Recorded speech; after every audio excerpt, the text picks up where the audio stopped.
Hare Krishna. We continue reading with Caitaniya Caritamita Adi Leela, chapter 12, here on text 20.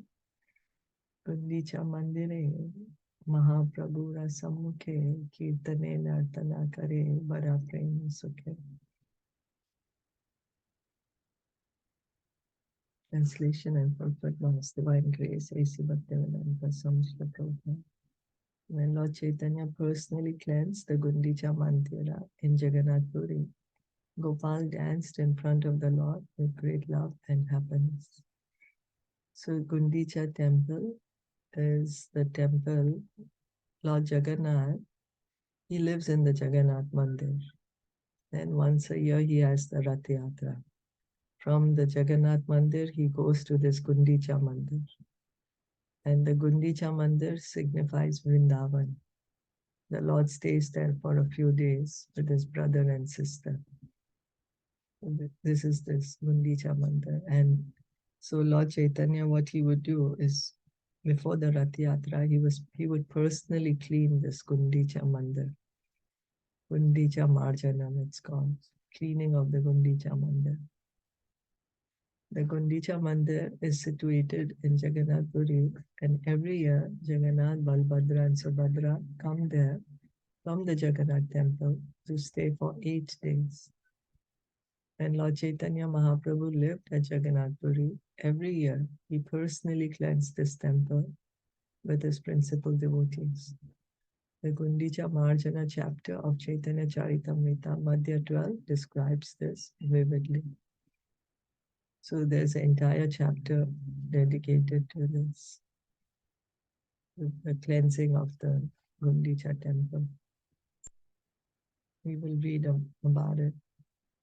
Nana bhavotgama dehe adbhuta nartana dui gosai haribale ananditamana. While Lord Chaitanya Mahaprabhu and Advaita Prabhu chanted the Hare Krishna mantra and danced, there were various ecstatic symptoms in their bodies, and their minds were very pleased. Nachite nachite gopala haila murchita bhumete parila dehe nahika samvita. While all of them danced, Gopal, dancing and dancing, fainted and fell to the ground unconscious. So we may think, oh my God, what happened? He got so tired that he's fainting. But no, this is out of ecstasy. This is ecstatic symptoms.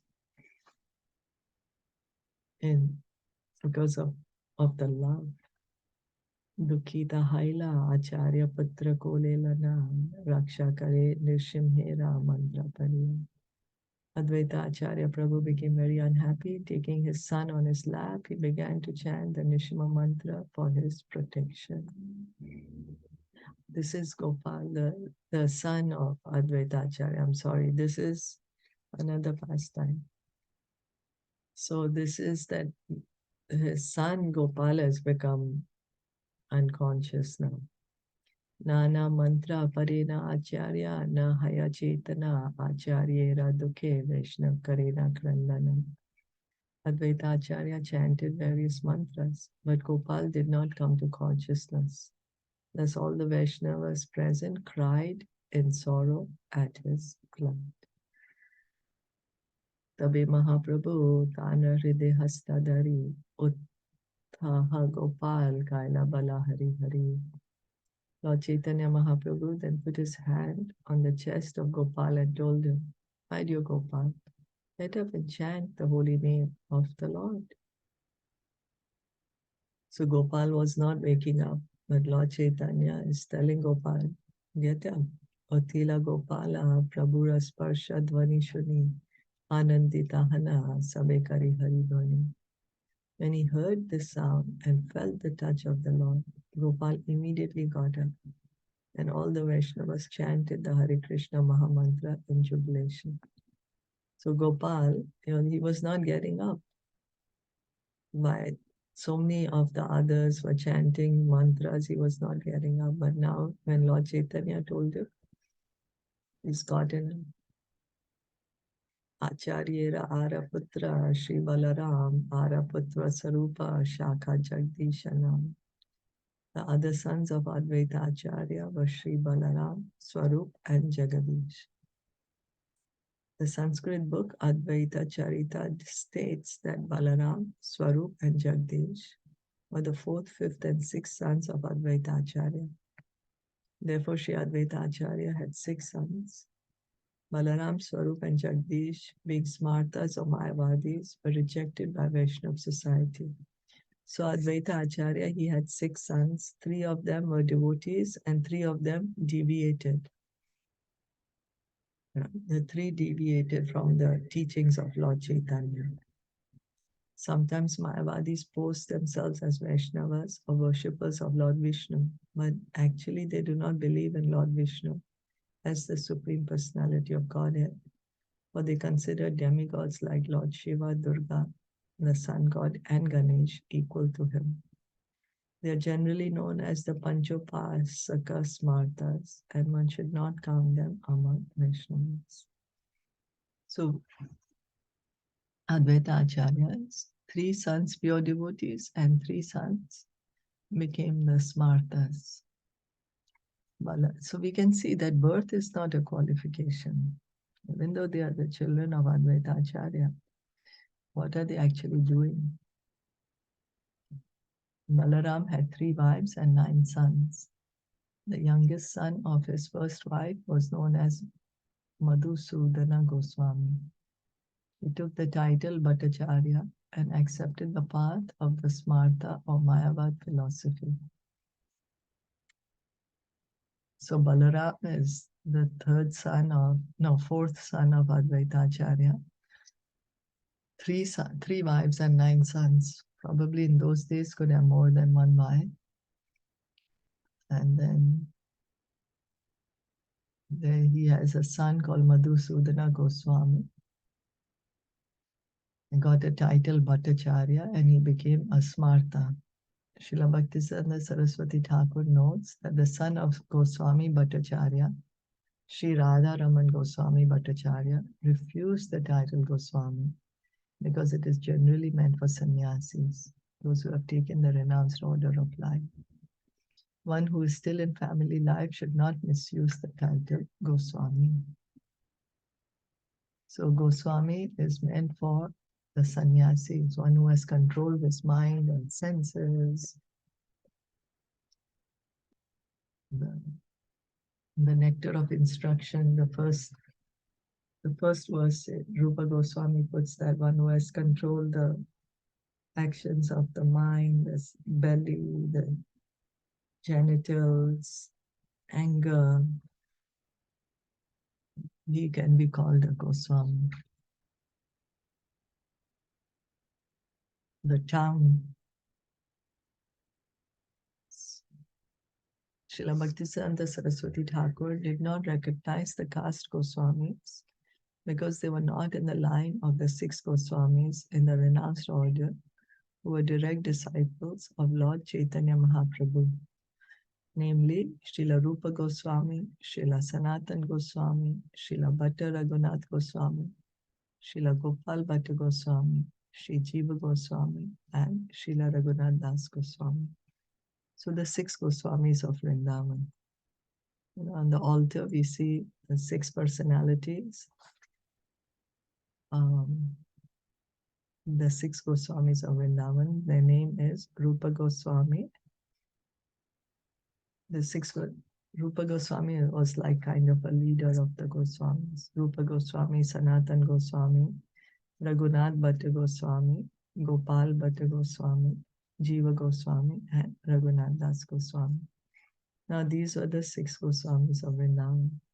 Now there are certain people who come in the families of Goswamis, like they have the surname Goswami. But it doesn't mean that they're really Goswami by character. This is what Srila Bhaktisiddhanta Saraswati Thakur is trying to say. You may just have the surname, call yourself, I'm coming in the Goswami family, but what is the activities?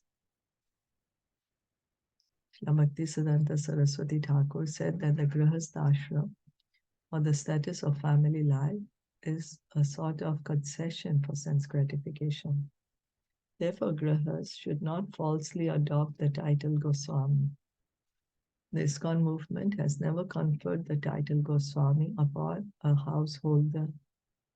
Although all the sannyasis we have initiated in ISKCON are young, we have awarded them the titles of the renounced order of life, Swami and Goswami, because they have completely dedicated their lives to preach the cult of Sri Chaitanya Mahaprabhu. So when Srila Prabhupada was still here on the planet, he gave sannyas to many people. Many of them were actually very young, but he needed them to preach the Krishna consciousness movement. So that's the reason he gave them sannyas, now, even though they were young. Now it's difficult because they have to be of a certain age, they have to have been practicing devotees for a certain number of years. So now the standards are different. Srila Bhaktisiddhanta Saraswati Thakur mentions that not only do the householder caste Goswamis disrespect the title Goswami, but also, following the principles of the Smarta Raghunandan, they exhibit great foolishness by burning a straw image of Advaita Ācārya in a Shraddha ceremony, thus acting like Rakshasas and disrespecting the Hari Bhakti Vilas, which is the guide for Vaishnavas. Also, it seems there is a certain group of people that what they are doing, they are trying to make a Shraddha ceremony of Advaita Ācārya by burning his image. But this is against the regulative principles. Srila Bhaktisiddhanta Saraswati Thakur says that sometimes these Smarta caste Goswami write books on Vaishnava philosophy or commentaries on the original scriptures, but a pure devotee should cautiously avoid reading them.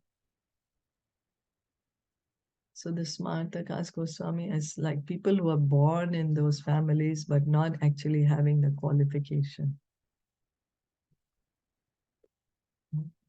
Not having the qualification to write the books, and yet they're writing the books.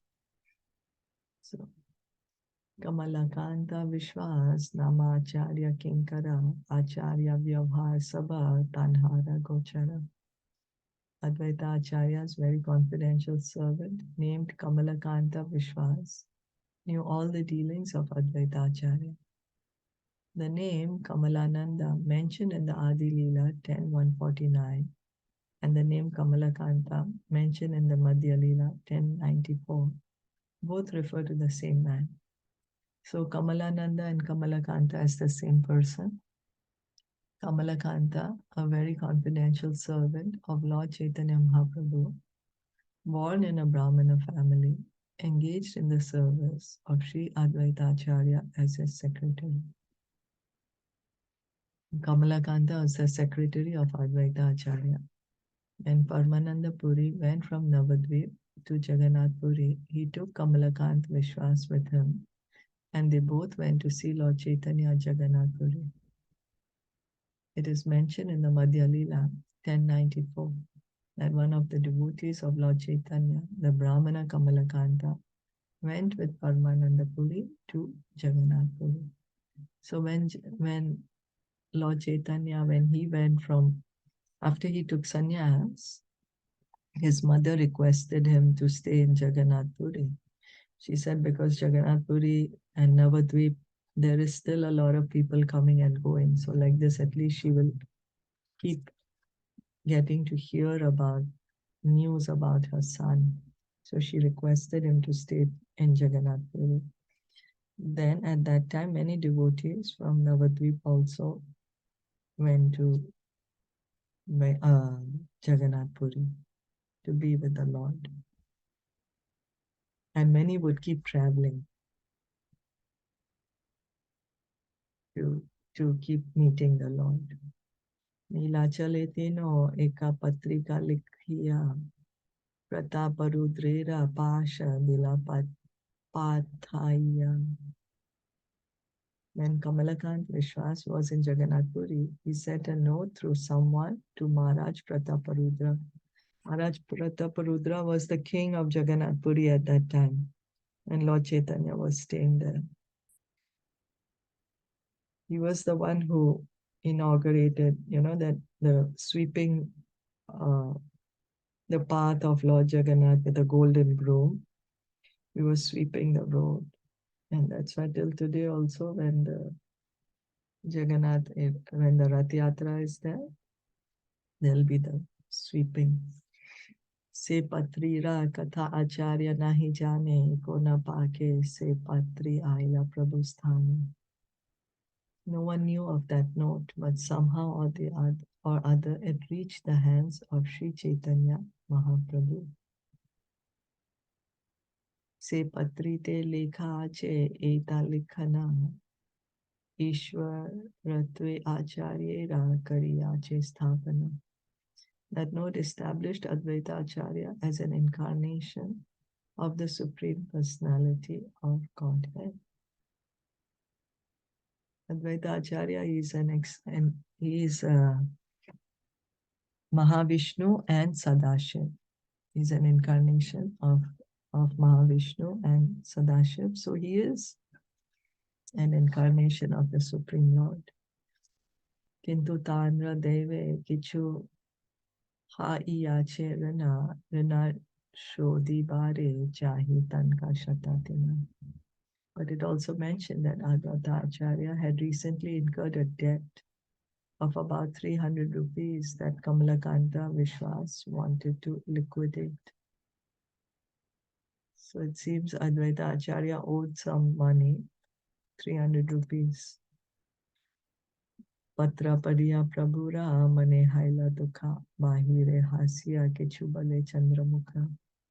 Lord Chaitanya Mahaprabhu became unhappy upon reading the note.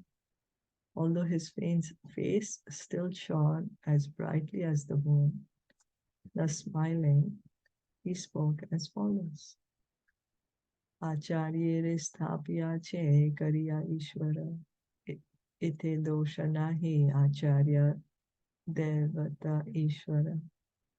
He has established Advaita Ācārya as an incarnation of the Supreme Personality of Godhead.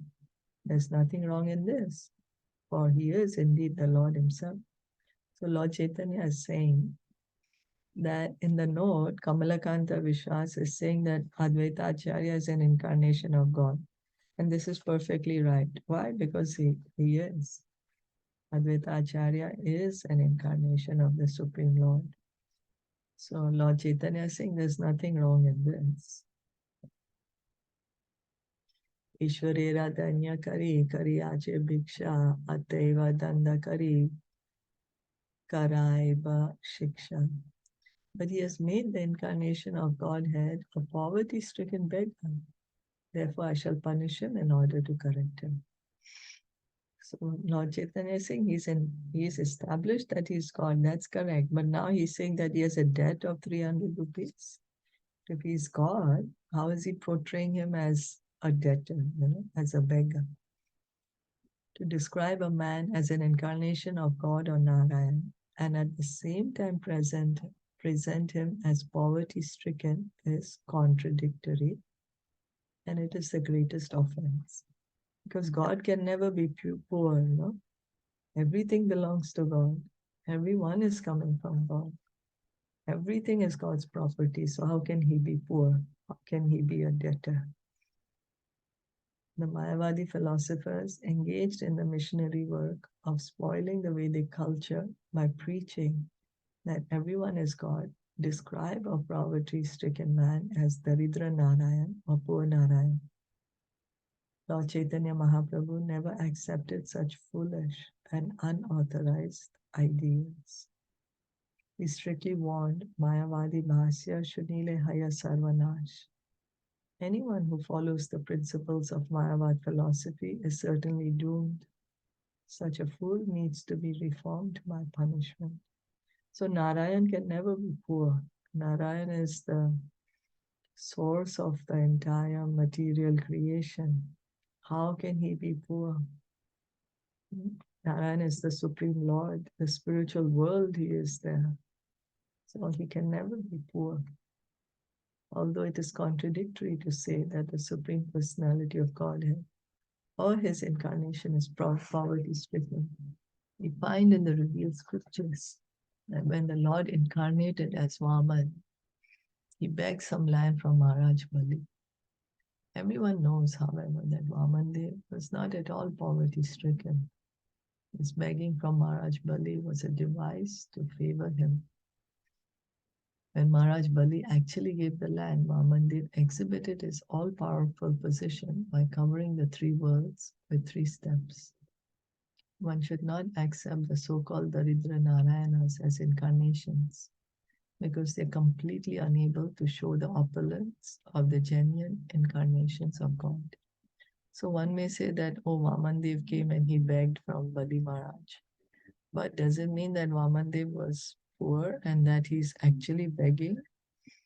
No, Vamandev, he showed his gigantic form where he covered the entire universes, lower planetary systems, our planetary systems, everything he covered. It's not poor. Everyone knows he's the Supreme Lord. He was just doing this pastime to show that how surrendered Bali Maharaj is. Also to give mercy to Bali Maharaj. That's why he performed this pastime. So there are some people who are called Daridra Narayan. We have to understand that Narayan is never poor, and neither are these the incarnation of Narayan. We have to be careful of who we accept as the incarnation of God. Govindere agya dila inha aji haite bauliya vishwase ethana dibe asibe. The Lord ordered Govinda from today on, do not allow that Bauliya Kamalakanta Vishwas to come here. So because Kamalakanta is saying that Advaita Ācārya is God, but he is a debtor. So now what Lord Chaitanya is saying to Govinda, Govinda is Lord Chaitanya's servant. He's telling Kamalakanta not to come here. The Bauliyas or Baulas are one of the 13 unauthorized sects that pass as followers of Chaitanya Mahaprabhu. The Lord ordered Govinda, his personal assistant, not to allow Kamalakanta Vishwas to come into his presence because he had become a Bauliya. Thus, although the Baula Sampradaya, Aula Sampradaya, and Sahija Sampradaya, as well as the Smartas, Jata Gosais, Ativadis, Chudadharis, the Gauranga Nagaris, claim to belong to the disciplic succession of Chaitanya Mahaprabhu, the Lord actually rejected them. So there are certain personalities who deviated from the teachings of Lord Chaitanya. That's why they are called the unauthorized sects. Although they say that they're coming from Lord Chaitanya, but they're not actually following the teachings of Lord Chaitanya. And that's why they are called unauthorized.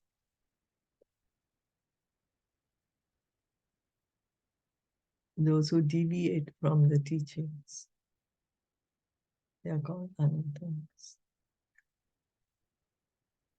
Danda Shuni Vishwas, Haila Paramadukhita, Shunya Prabhura Danda Ācārya Harshita.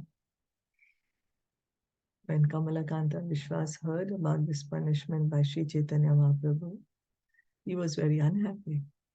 But when Advaita Prabhu heard about it, he was greatly pleased. In the Bhagavad Gita 9:29, the Lord says, Samoham sarva bhuteshu namedveshu asti na priya. I envy no one, nor am I partial to anyone. I am equal to all. So Krishna says in Bhagavad Gita that I don't envy anybody and I'm not partial to anyone. I'm equal to everyone. That's what Krishna says, because everyone is Krishna's child. So Father, to him, all his children are equal. The Supreme Personality of Godhead being equal to everyone, no one can be his enemy, nor can anyone be his friend. Since everyone is a part or son of the Supreme Personality of Godhead, The Lord cannot be partial and regard someone as a friend and someone as an enemy. So Krishna says, I am envy no one, nor am I partial to anyone. I am equal to all.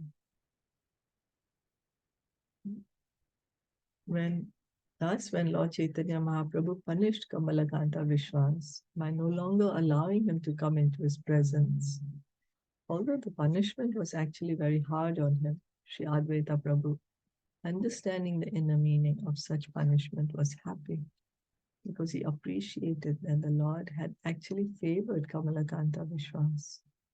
Therefore, he was not at all unhappy. So how did the Lord favor Kamalakanta Vishwas? To stop him from making any offenses. Because it's offensive thinking that the incarnation of God is poor. So by doing this, Lord Chaitanya is protecting Kamalakanta from continuing to make further offenses. And that's how he is equal to everyone. Devotees should always be happy with all the dealings of their master, the Supreme Personality of Godhead. A devotee may be put into difficulty or opulence, but he should accept both as gifts of the Supreme Personality of Godhead and jubilantly engage in the service of the Lord in all circumstances. So a devotee, even if reversals come in his life, he sees them as mercy of the Supreme Lord. He feels that, oh, I would have suffered more, but it is the mercy of the Lord that the Lord is making my suffering less. And if he gets some good fortune, then he says, oh, the Lord, I don't deserve it, but the Lord is encouraging me. And in both the cases, either in happiness or distress, the devotee continues to engage in devotional service.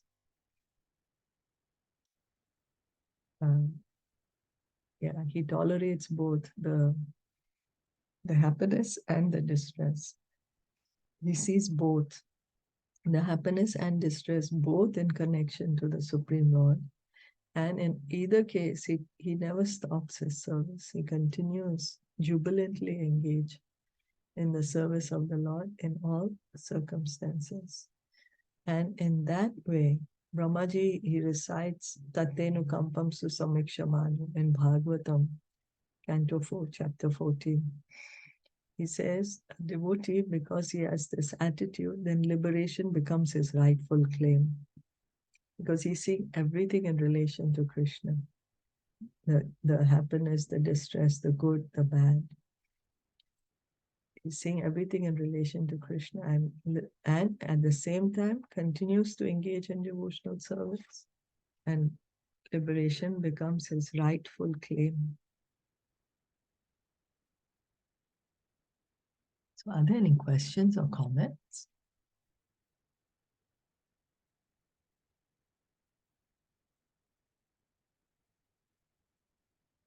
No, then let's stop here for today. Caitaniya Caritamita ki jai, Srila Prabhupada ki jai, Gaur Bhakta Vrinda ki jai. Hare Krishna, thank you so much for